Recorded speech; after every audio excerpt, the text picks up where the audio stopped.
cooking meat with Bibles. I was invited to a barbecue by our neighbors, and I am new to the area. I have bought a house all by myself, and life is going really good right now. I have got a great job and an amazing salary, and I live alone. It's a great neighborhood, and everyone is so nice. I really can't complain, and sometimes I have to pinch myself to make sure that I am not dreaming. I just can't believe how great my life is right now, and I remember how hard life used to be. I guess I am experiencing survivor guilt, because I still know people who are really badly struggling. Anyhow, I was invited to a barbecue by this really nice couple, and they have a large house in the area.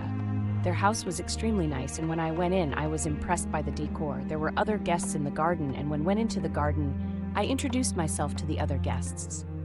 After some chit-chats with the other guests, I then noticed something under the barbecue. It's what they are going to use to cook the meat.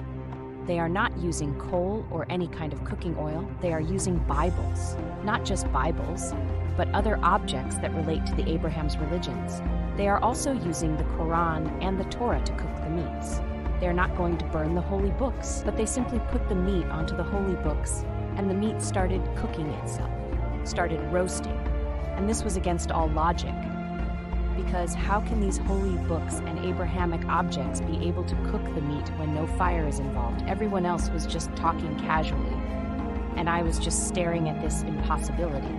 The holy books were simply the holy books, and the meat just looked like any other meat. I had to know how the meat was being cooked without ever using fire. I went to the couple who invited everyone to their household. I couldn't help it, and they weren't rude about it as well when I asked them.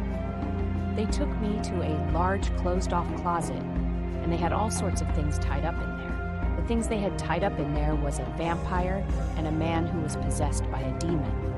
When they cut off pieces of meat from the vampire's limbs grew back. The meat that we had from the vampire would start roasting when it went near any relic of any Abrahamic religions.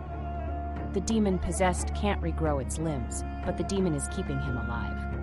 I slowly got out of there, and I couldn't believe I ate vampire and demon meat, cooked on literal Bibles from every Abrahamic religion.